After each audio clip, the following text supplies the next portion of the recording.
Bonjour à tous, merci d'être venus. Donc tout d'abord, merci à nos sponsors sans qui on ne se serait pas retrouvé aujourd'hui et je ne pourrais pas vous raconter cette petite histoire. Donc aujourd'hui, je vais vous parler de quelque chose d'un petit peu différent, à savoir on a l'habitude de parler de Scrum dans les équipes de développement, on a l'habitude de construire des logiciels en utilisant l'agilité, en utilisant Scrum.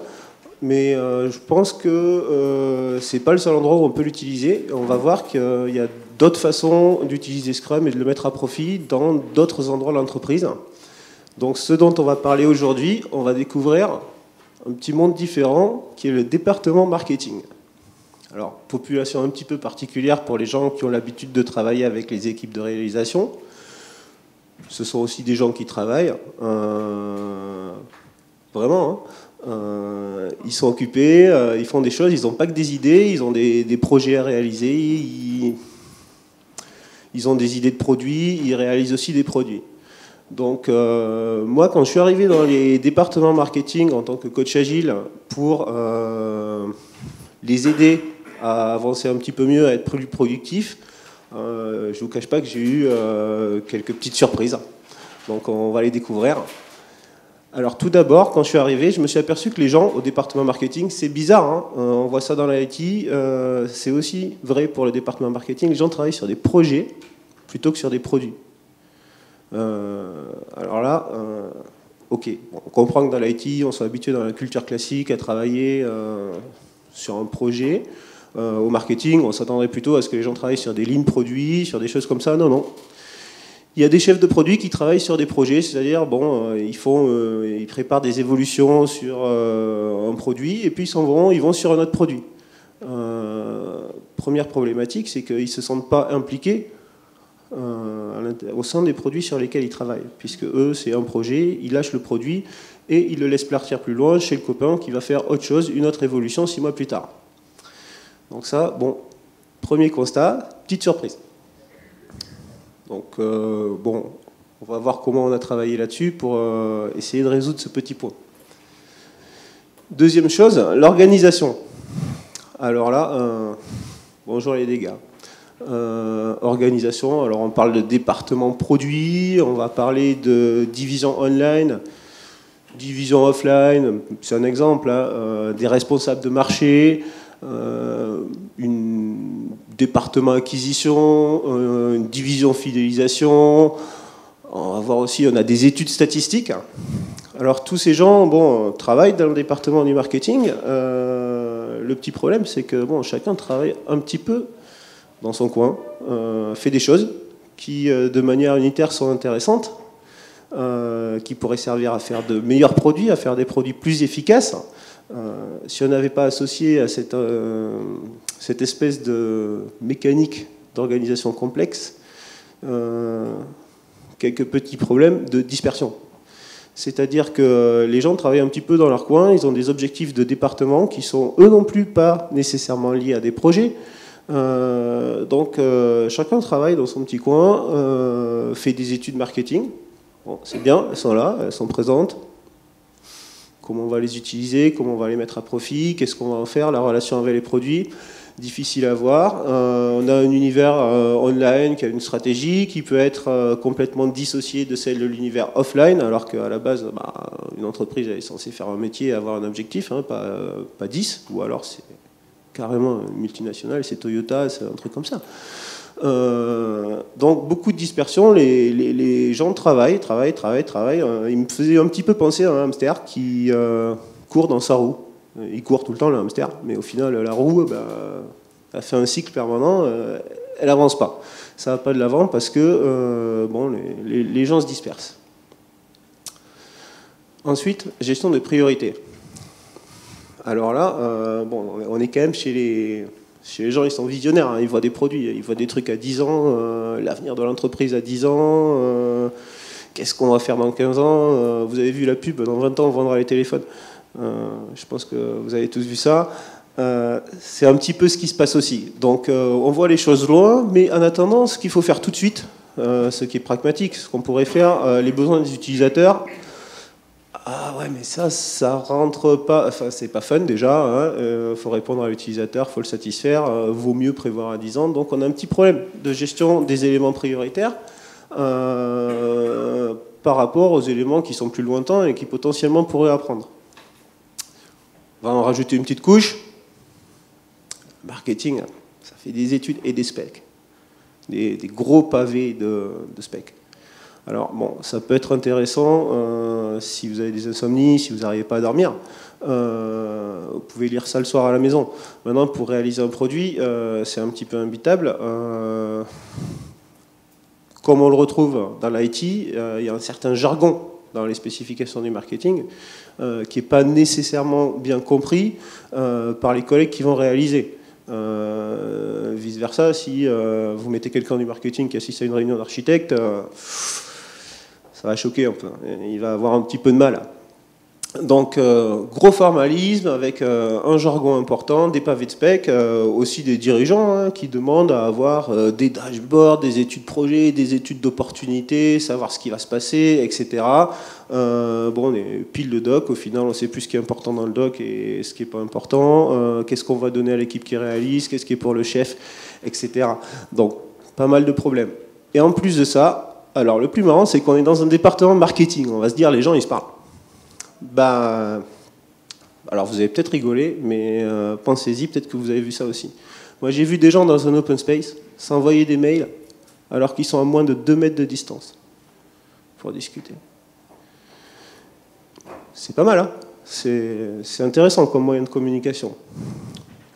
On écrit tout par mail, on s'envoie des mails, parce que, ah oui, excusez-moi, j'ai oublié, il faut tracer. Il faut tracer ce qu'on fait, tracer ses actions. Donc on perd beaucoup de temps. Il y a beaucoup d'incompréhensions qui sont dues à cette façon moderne de communiquer et sa pseudo-efficacité.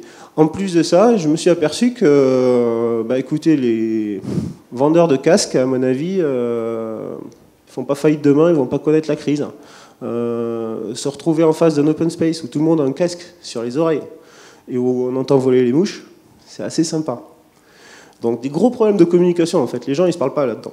Ils ne sont pas habitués à communiquer ensemble et on se retrouve avec des choses aussi aberrantes qu'une personne qui ne sait pas ce que fait son voisin, qui travaille sur le même produit qu'elle, sur un projet différent, excusez-moi, mais pourtant le gars il a 3 mètres. Donc, pas simple. On arrive dans un truc, on dit que l'IT a des problèmes, qu'elle a des problèmes de communication, le marketing aussi. Et j'ai pu le constater dans pas mal d'entreprises où je suis passé, c'est plutôt vrai, quoi. Donc, qu'est-ce qu'on va pouvoir faire avec ça? Parce que va falloir un petit peu aider ces gens-là à travailler un petit peu mieux pour pouvoir produire des vrais produits. Donc, le premier objectif et le premier challenge qu'on avait à relever, c'est partir de pas mal d'idées abstraites, de choses qu'on va faire dans 2 ans, de choses qu'on va faire dans 3 ans, de choses comme stratégie de marque, stratégie d'entreprise, des choses comme ça qui sont définies de manière un peu floue. Bon, on veut être les premiers, ouais, bon, c'est sympa, mais après on fait quoi pour être les premiers? Donc prendre toutes ces idées abstraites et essayer de définir à partir de ces idées-là des actions qui sont plus concrètes. Qu'est-ce qu'on va faire concrètement pour améliorer nos produits? Qu'est-ce qu'on attend? On parle un petit peu d'objectifs SMART. Essayer de dire vraiment qu'est-ce qu'on veut faire, quand est-ce qu'on veut le faire et pourquoi surtout. Parce que c'est bien d'avoir une idée, mais des idées, je pense que tout le monde en a le matin quand il se lève, jusqu'au soir quand il se couche. Si on devait toutes les réaliser, on ferait beaucoup de choses inutiles. Donc essayer de rendre toutes ces choses un petit peu plus concrètes au sein du département marketing. Ensuite, faire les bonnes choses au bon moment. Parce que je ne dis pas que ces gens-là, ils ne savent pas travailler. Jamais dit ça, et loin de là ma pensée. Mais effectivement, si on prend le mauvais moment, qu'on y fait la bonne action, effectivement, on va avoir l'impression de gagner quelque chose. On va avoir l'impression que ça avance, sauf qu'on risque d'avoir des problèmes de tempo. En faisant les bonnes choses dans le désordre, au mauvais moment, on va un peu s'épuiser, on va s'essouffler à force. On va plus y arriver, on va être surchargé et on va pas pouvoir tenir le rythme. À l'inverse, si on choisit le bon moment, mais qu'on se plante tout le temps, on fait les mauvaises actions, là, on va avoir un échec. on va être un échec. Alors, l'avantage de ces deux cas-là, qui sont aux extrêmes, c'est que c'est assez rapide. On s'en aperçoit assez vite, on peut corriger. Mais imaginez un moment qu'on fasse les mauvaises choses au mauvais moment. À ce moment-là, on va avoir du mal à s'apercevoir que c'est pas bien ce qu'on fait. Et quand on va s'apercevoir que c'était pas bien, là, ça sera peut-être un peu tard pour corriger le tir. Donc l'objectif aussi va être d'apprendre les gens à faire les bonnes choses au bon moment. Ensuite, bon, je ne vous cache pas que si on appelle un coach agile au marketing, c'est qu'à un moment donné, on ne l'appelle pas pour se faire plaisir, on n'appelle pas parce qu'on a trop d'argent, ni parce que c'est fun. On l'appelle parce qu'on a quand même quelques petits soucis de fonctionnement, on s'aperçoit que ça ne va pas très bien et qu'on a des problèmes. Donc il va falloir montrer aux gens que ce qu'on est en train de faire là-dedans, ça fonctionne, et ça fonctionne vite, et ça fonctionne bien. Donc avoir des résultats rapides avec ce qu'on fait avec ces gens-là. Également, un petit peu de transparence, parce que tous les gens qui travaillent dans tous les sens, c'est bien, mais pour le manager, c'est pas super. Parce que lui, il sait plus ce que font les gens qui sont dans ses équipes, il sait plus sur quoi les gens travaillent, où en sont les projets sur lesquels ils sont en train de travailler, s'ils sont en train d'évoquer certaines idées, si c'est plus concret, s'ils ont déjà entamé des démarches, si le développement va pouvoir commencer, donc ils n'arrivent pas à gérer les choses parce qu'il n'y a pas de transparence, on ne sait pas où les gens sont, ce que font les gens, etc. En plus de ça, on va parler de respect, parce que je vous ai dit, les gens, ils ne se parlent pas, ils ne communiquent pas. Donc, vu qu'ils ne communiquent pas et que chacun travaille dans son coin, quand le projet bloque, qu'est-ce qui se passe? C'est la faute de mon copain à côté, là. De toute façon, je ne sais pas ce qu'il fait, donc ça va être sa faute. Ouais. Non, ça va pas comme ça. On peut pas bosser comme ça. C'est pas normal. Donc, on va essayer de montrer un petit peu aux gens aussi ce que font les autres, l'intérêt de leur travail, le respect du travail et le respect du travail de l'autre pour aller dans un meilleur sens pour le projet. C'est quelque chose d'important parce que si les gens commencent à ne pas se respecter et à reporter les fautes sur les autres, au final, bon, déjà c'est pas sympa pour les collègues, et en plus de ça, au final c'est le projet qui avance pas. Donc ça, on va essayer d'éviter. Ensuite, on va essayer de s'arranger pour que les gens se parlent. Alors celui-là, je vous l'ai mis dans les derniers objectifs parce que c'est quand même le plus compliqué. De prendre des gens qui se parlent pas, qui se communiquent pas, qui parfois s'aiment pas aussi du coup, parce que sans s'être parlé, des fois on n'aime pas le copain, on ne sait pas pourquoi, on le connaît pas, mais on l'aime pas. Les faire communiquer et les faire s'impliquer sur un projet, c'est-à-dire sentir que ce sur quoi ils travaillent, c'est pas un projet parmi X dans la société, mais c'est un produit qu'ils vont devoir amener jusqu'au bout, qu'ils vont devoir suivre aussi quand c'est en production. Ah, c'est pas fini quand c'est en production, mince. Et ouais, non, ça... On pourrait croire, mais non. Quand c'est en production, c'est là que ça commence, parce que c'est là que le client voit le produit et c'est là que le client va réagir. Donc, gagner en implication et communication. Alors, où je veux en venir avec mon agilité, parce que là, vous allez vous dire, ouais, bon, c'est sympa son truc, mais ça vient faire quoi l'agilité dans la salade? Et surtout Scrum. On va commencer par l'agilité. Alors, effectivement, en tant que coach agile, moi, je me suis posé la question, bon, j'arrive au milieu de tout ça, je fais tous ces constats, c'est bien, il y a des choses à faire, bon, ça va relativement vite, on arrive assez rapidement à identifier les problèmes et à trouver les axes de travail, mais qu'est-ce qu'on va faire avec l'agilité dans tout ça? Alors, quand on est un peu perdu, il y a un moyen assez simple, c'est de repartir à la source, à savoir le manifeste agile. Donc le manifeste, là je vous apprends rien du tout, tout le monde l'a déjà vu, donc qui privilégie les personnes et les interactions par rapport au processus et outils, un produit qui fonctionne par rapport à une surabondance de doc, collaboration avec le client par rapport à la négociation d'un contrat et l'adaptation au changement par rapport au suivi d'un plan. Bon, qu'est-ce qu'on va en faire de ce manifeste?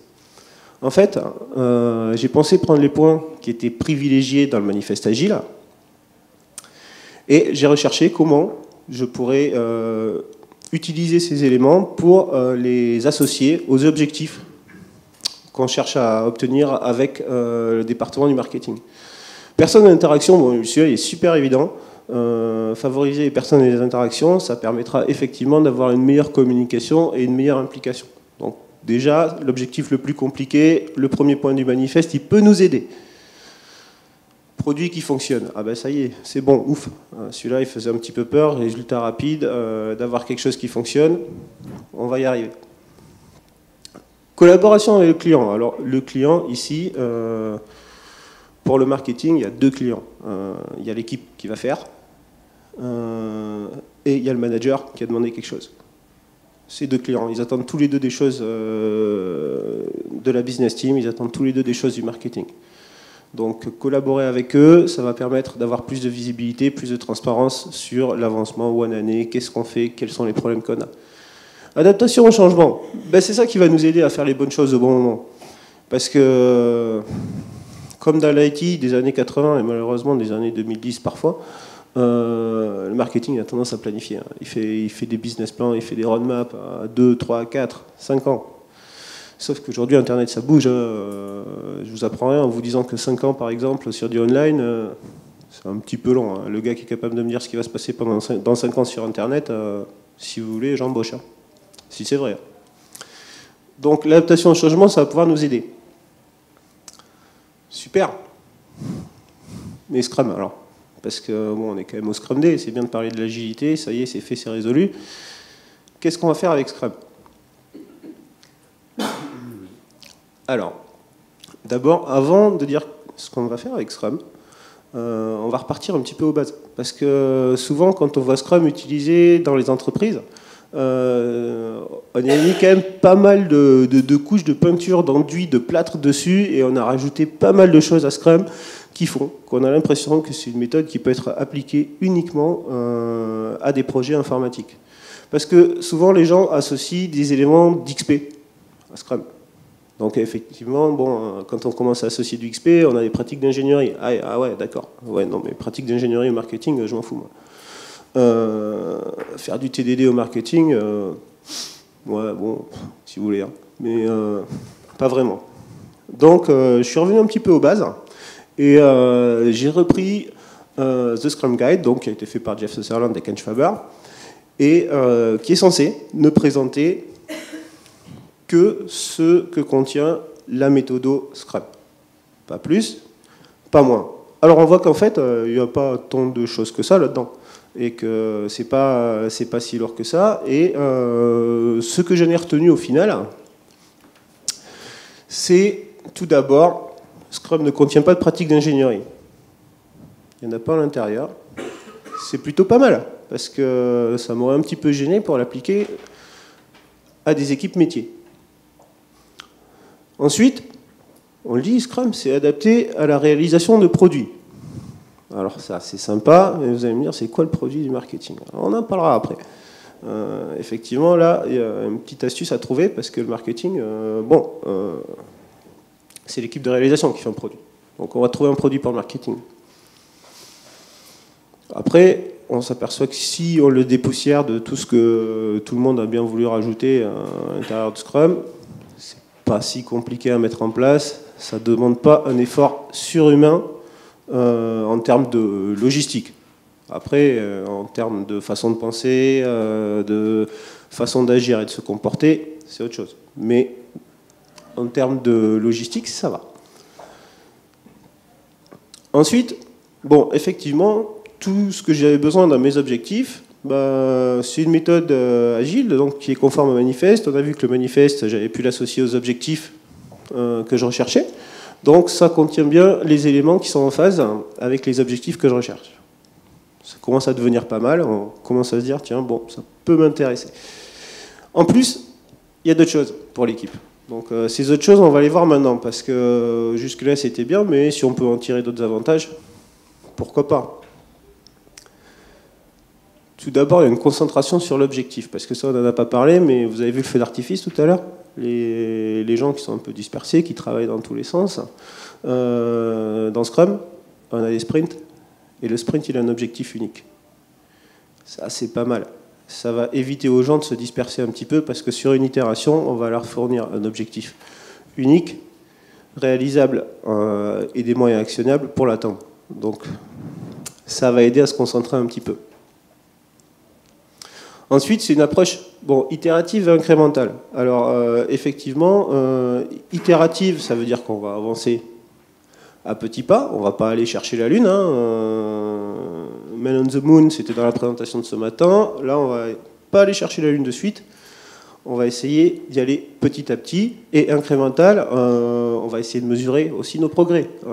C'est là qu'on va regarder, inspect et adapt, et regarder qu'est-ce qui s'est passé, qu'est-ce qu'on a fait, comment on peut améliorer. Et comment on peut avancer, comment on peut faire un petit peu mieux. Ça, c'est pas mal. Ensuite, on a un rythme régulier et soutenable dans Scrum.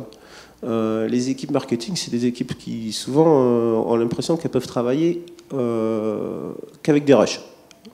C'est tranquille, il ne se passe rien, et là, c'est urgent, il y a le feu, il faut faire, c'est pour demain. Bon, le projet est pour dans 2 ans, mais il faut faire pour demain. Il faut faire tout de suite. Alors, ce qui est bien, c'est que utiliser Scrum dans les équipes métiers, ça va peut-être nous aider à lisser un petit peu ce rythme et à montrer aux gens que pour être efficace, c'est pas la peine de se mettre à courir 5 minutes avant de partir alors que de toute façon ils sont en retard. En ayant un rythme constant et régulier, on peut peut-être travailler de manière aussi efficace et préparer aussi bien les choses. Alors je ne vous cache pas que pour la mise en place, c'était pas non plus super simple. Parce que on a eu quelques petites difficultés vis-à-vis de la méthode et sa mise en place au métier. Première chose, des spécialistes. Parce qu'effectivement, une équipe Scrum, bon, elle est complète. Faire une équipe de dev en Scrum, bon, d'accord, mais on peut rajouter des architectes, des designers. Enfin, c'est des gens qui ont des métiers qui sont quand même corrélés. Maintenant, mettre quelqu'un responsable des études statistiques avec un chef de marché ou avec un designer de produits, bon, c'est un petit peu plus compliqué. Mais de notre côté, cet inconvénient, on va en faire un avantage. C'est-à-dire que ces gens-là, avant, ils croyaient qu'ils avaient des métiers très différents, ils ne se comprenaient pas, ils ne comprenaient pas l'utilité du copain. Donc là, le fait d'avoir ces spécialistes et de les mettre ensemble va nous aider dans notre notion de respect du travail de l'autre et de meilleure compréhension de ce que fait l'autre. Les mettre ensemble, c'est pas une si mauvaise chose. Et que le responsable produit aille regarder d'un peu plus près les études statistiques, et pourquoi, et comment ça se fait, c'est pas si mal. Que le responsable acquisition s'occupe un petit peu aussi du produit quand il a récupéré ses nouveaux clients, bah, pourquoi pas, hein, parce qu'il va comprendre aussi qu'il ne s'agit pas d'avoir que des nouveaux clients, il s'agit aussi de les faire fonctionner une fois qu'on les a. Donc, au final, l'inconvénient des spécialistes, on va en faire un avantage pour aider les gens à communiquer, pour aider les gens à mieux se comprendre et à mieux se respecter. Après, effectivement, planning poker qui dit Scrum, en général, on est habitué à faire des planning poker, à utiliser les points d'histoire, suite de Fibonacci. Alors là, et attention, Fibonacci, ça ne fait pas partie des cursus métiers en général. Ça peut, hein, mais c'est pas une généralité.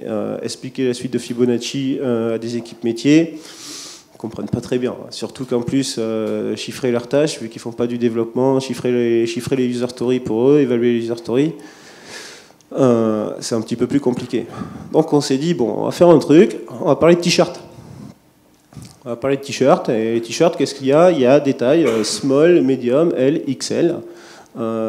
Et à ces small, medium et XL, on va y associer quand même quelque chose qui ressemble, de près ou de loin, un peu de loin quand même, à une suite de Fibonacci. Donc beaucoup moins de valeur que ce qu'on retrouve en général dans les équipes de réalisation, mais quelque chose qui nous permet quand même d'évaluer l'effort nécessaire à la réalisation d'une tâche.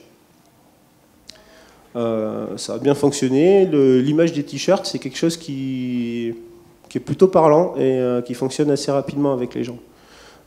Ça marche bien au métier. D'ailleurs, on a même des équipes techniques qui, pour du Kanban ou pour des choses plus simples, ont adopté la méthode des t-shirts.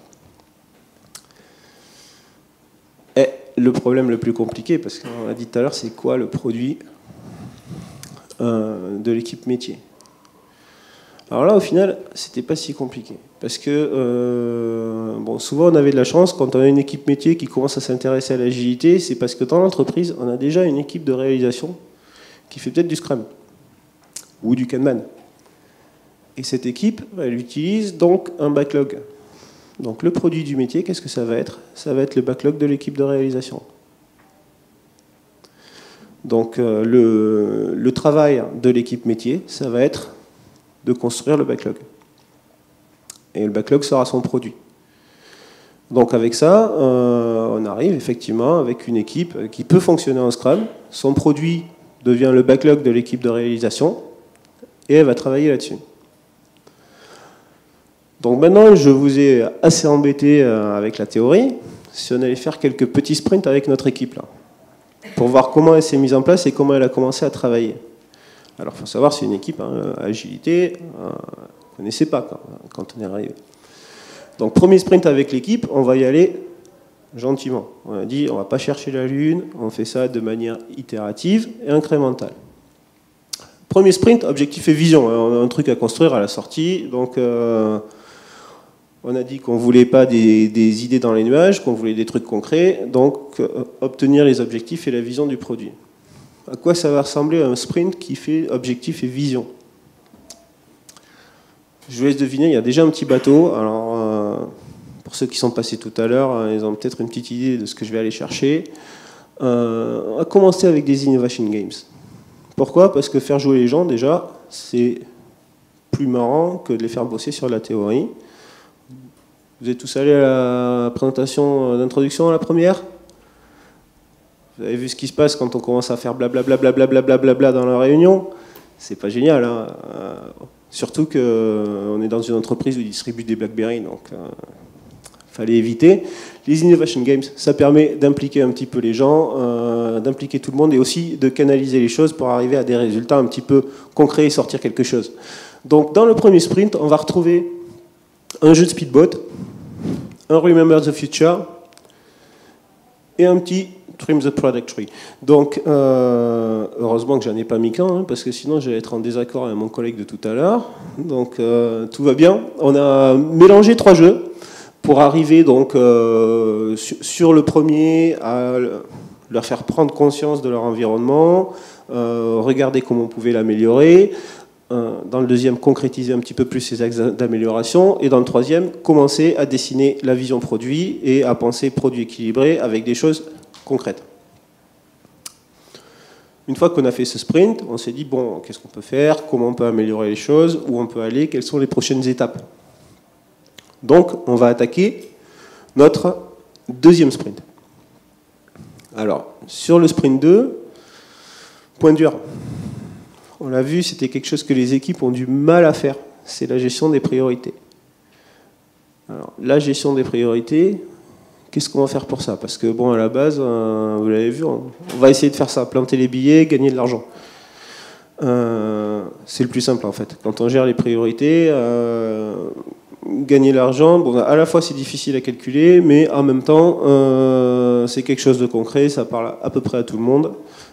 Plus que des notions d'image de l'entreprise, des notions de satisfaction client qui sont plus dures à faire venir dès le début. Dans ce sens-là, ça marche mieux. Donc pour les priorités, qu'est-ce qu'on a fait? On va continuer à jouer. Parce que bon, jouer, c'est toujours sympa. Les gens ont bien accroché. On était dans des univers où bon, les gens étaient vraiment assez dispersés, puis ils étaient un petit peu lassés aussi, parce que vous avez vu tout à l'heure la montagne de papier là, qui était en train de les écraser. Ils en avaient ras-le-bol, quoi. C'était pas le moment de leur faire formaliser des choses, donc c'est plus sympa de commencer avec les jeux. Et donc, on a joué un petit peu à Buy a Feature, histoire de leur faire prendre conscience des priorités. Là, c'était assez intéressant parce que Buy a Feature, normalement, c'est la gestion des priorités. Si vous vous rappelez l'organisation, c'est une équipe où, normalement, le seul à gérer ses priorités, c'est le responsable du produit là-dedans. Le responsable du marché peut donner son avis, mais il se fait taper dessus de toute façon.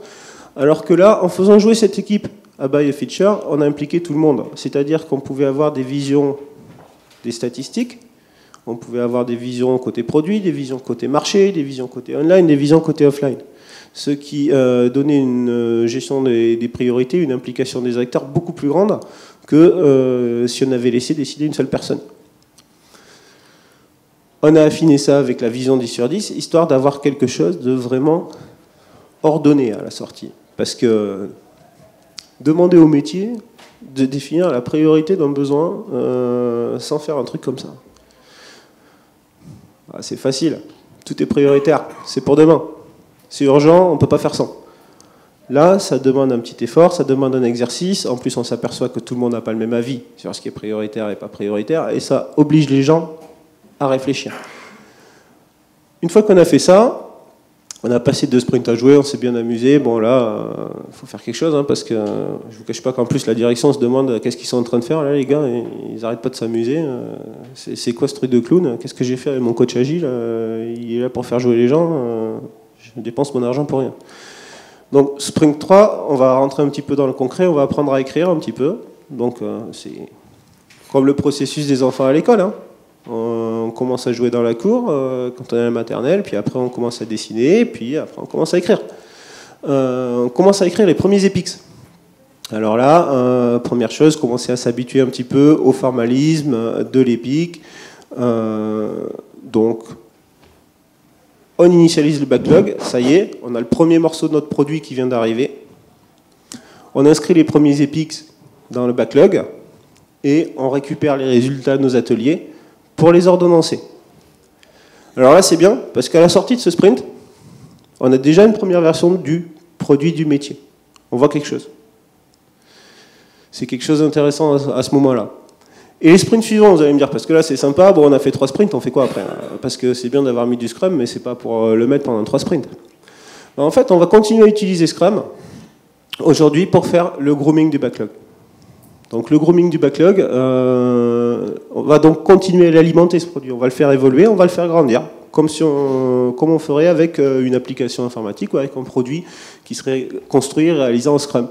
Donc on va détailler les épiques prioritaires et écrire les user stories qui sont associés, on va écrire les tests d'acceptance pour ces user stories, on va découvrir les nouveaux besoins, parce qu'il ne faut pas oublier qu'il faut qu'il continue à évoluer ce truc-là, et on va aussi mettre les notions de préparation du lancement du produit dans le backlog.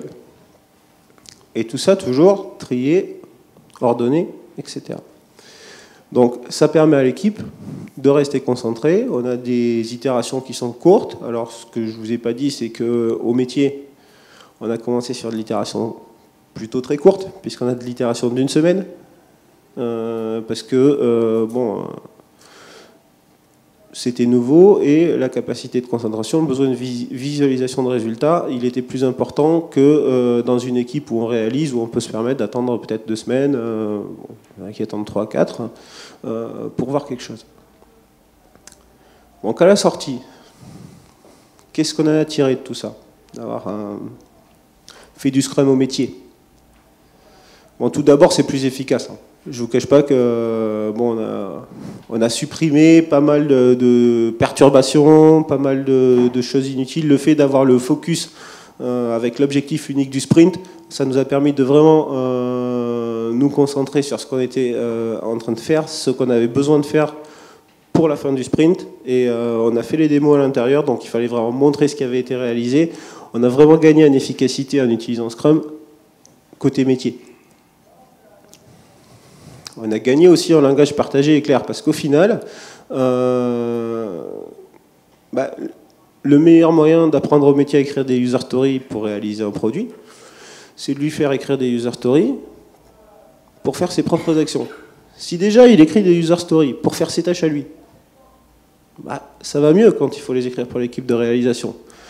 Et ensuite, ce qui a été réalisé, c'était directement le product backlog. On a effacé toutes ces notions de executive summary, d'études d'opportunité, etc. On part directement du backlog. On ne conserve que le backlog et ses user stories pour tout le monde. Donc on a un langage qui est plus facilement compréhensible par tout le monde et aussi plus léger à lire, hein. Ça évite de lire les 250 pages. Une liste de user stories, si elles sont bien écrites, c'est plus facile. En plus de ça, au niveau entreprise, toutes les semaines, on a fait des démos.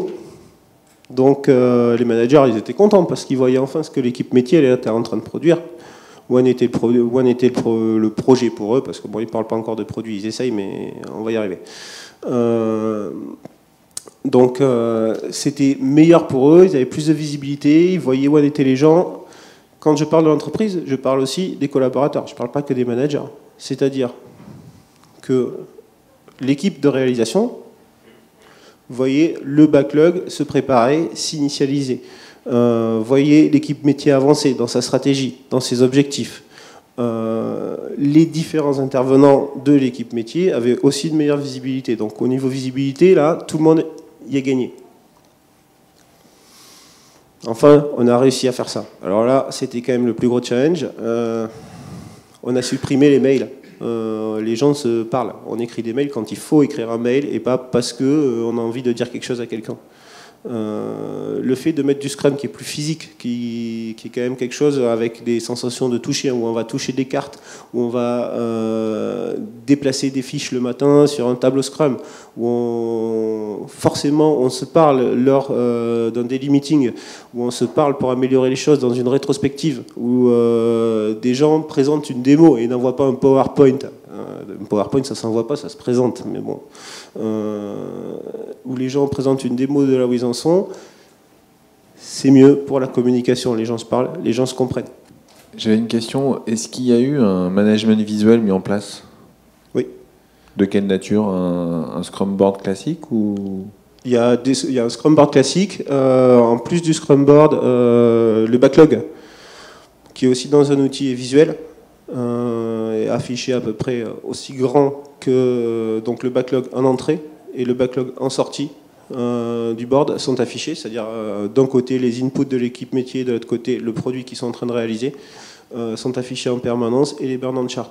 En plus de ce management visuel, on a supprimé tous les outils de reporting électronique parce qu'on veut aussi que les gens viennent un peu, se déplacent, communiquent dans l'entreprise. Alors on a pris un mur entier qui est le mur qui mène aux toilettes.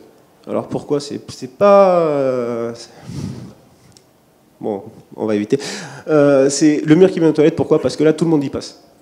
Tout le monde y passe, donc tout le monde passe devant ce mur, tout le monde le voit, quel que soit le département pour lequel il vient. Donc c'est un mur efficace. Au début, ça a été un peu compliqué de supprimer tous les executive summary et reporting électronique. Aujourd'hui, c'est quelque chose qui fonctionne bien, les gens sont habitués, ils vont voir le mur, ils voient ce qui se passe, et ils le voient tous les jours, au quotidien, quand ils en ont envie. Donc, ouais, super. Et concrètement, une démo avec une équipe métier, ça donne quoi?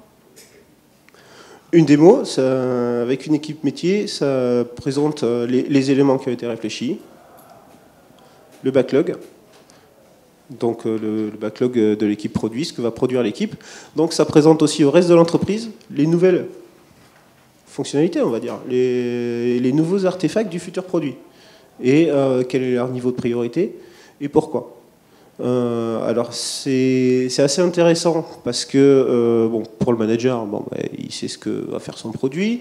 Pour l'équipe qui va réaliser plus tard, je pense que c'est un secret pour personne. Si vous avez déjà travaillé avec des équipes de réalisation Scrum, ils ne vont pas toujours chercher au fond du backlog pour savoir ce qui va se passer au-delà du sprint. Bon allez, sprint suivant, Maxime et le Scrum Master un peu plus loin et le développeur Scrum, bon, il passe pas sa vie dans le backlog. Du coup, d'avoir des démos de l'équipe métier pour présenter le produit, l'évolution du backlog, ça permettait un petit peu à tout le monde d'avoir une meilleure vision globale de ce produit, de ce qui va être construit et des éléments sur lesquels on va travailler.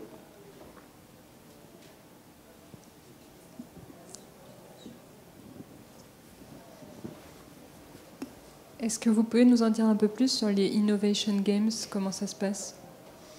Oui, bon, c'est pas trop le sujet d'aujourd'hui, mais en gros, l'idée derrière les Innovation Games, c'était de permettre aux gens de faire de façon différente ce qu'ils pensaient très bien savoir faire et maîtriser, et qu'au final, ils n'arrivaient pas du tout à faire.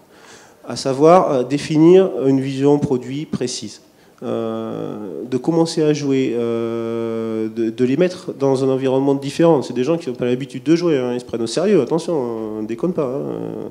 Dans les équipes de développement, on faisait voler des hélicoptères télécommandés, dans les équipes marketing, pas de ça. Hein. Donc de les mettre dans cette situation de jeu, ça fait créer une rupture, ça a fait quelque chose de différent et ça les a poussés à réfléchir différemment. Et les sessions d'Innovation Games, ils ne se sont pas aperçus directement du résultat. c'est quand on a pris tout ce qui s'était passé et qu'on a construit la restitution, qu'ils se sont aperçus qu'ils avaient construit quelque chose de bien meilleure qualité et beaucoup plus exhaustif, précis, affiné que ce qu'ils faisaient d'habitude. Donc on a pris les gens, on a fait des sessions ça dépend des jeux, hein, entre 1 heure et 2 heures et demie pour certains jeux. Et on a mis ces gens ensemble avec un objectif. L'objectif final du jeu n'était pas annoncé au début. Et à la fin du jeu, on leur a expliqué ce qu'ils avaient fait, pourquoi ils l'avaient fait et est-ce qu'ils pensaient l'avoir obtenu. Alors, est-ce que vous avez eu des personnes réticentes au Scrum, personnes hors technique, c'est-à-dire plutôt fonctionnelles? Puisqu'on sait que généralement, par les développeurs, c'est plutôt bien accepté. Peut-être un peu moins pour les personnes au marketing ou dans les éléments fonctionnels. Alors, à la base, oui. Mais justement, ces fameuses Innovation Games, dans les premières itérations, leur ont fait un petit peu oublier ce qu'ils avaient comme réticence vis-à-vis du Scrum. Première réticence, c'est quand on commence à expliquer que un Scrum, tout le monde travaille ensemble et c'est pas un chef qui dicte aux autres ce qu'ils vont faire. Là, premier problème, hein, parce qu'on était dans une organisation qui était super hiérarchisée et les gens, ils n'avaient pas envie de ça. Hein. Ils voulaient diriger et imposer leurs lois, quoi. Et là, l'espèce de démocratie et d'autogestion de l'équipe qui se met en place, ça leur plaisait pas. Du coup, on a créé une rupture dès le début en créant 2 sprints complets où ils n'ont fait que des jeux. Et forcément, dans une situation de jeu, c'est une situation dans laquelle ils ne sont pas habitués, ils ne s'aperçoivent pas qu'ils rentrent automatiquement en autogestion et en démocratie. Et au 3e sprint, c'est trop tard, ils ont oublié. Et alors justement, on sait que d'une personne à l'autre, le niveau d'implication est plus ou moins élevé. Est-ce que cette notion d'équipe autogérée est vraiment réaliste? Puisque on sait que généralement, des personnes qui ont toujours travaillé avec un système hiérarchique fort, avec plusieurs dimensions, c'est un peu difficile du jour au lendemain de passer en système autogéré où chacun a une responsabilité équivalente. Alors, au niveau équipe, tout ça, effectivement, ça ne fonctionne pas tout à fait tout seul. C'est-à-dire qu'en parallèle du travail avec cette équipe, moi je travaille aussi beaucoup avec leur manager, à qui j'ai fortement demandé de modifier son comportement, parce qu'il doit montrer l'exemple. C'est le premier à devoir montrer que de chef, il est capable de passer à manager. C'est-à-dire de quelqu'un qui tape sur les gens et qui donne des ordres et qui de toute façon attend juste que ça aille pas pour taper encore une fois, devienne quelqu'un qui soutient son équipe, qui l'écoute et qui la défend et qui lui donne les meilleurs moyens pour travailler. Et c'est ce changement du manager qui permet à l'équipe de comprendre que si lui il le fait, pourquoi il le ferait pas. Et du coup ça se passe plutôt bien.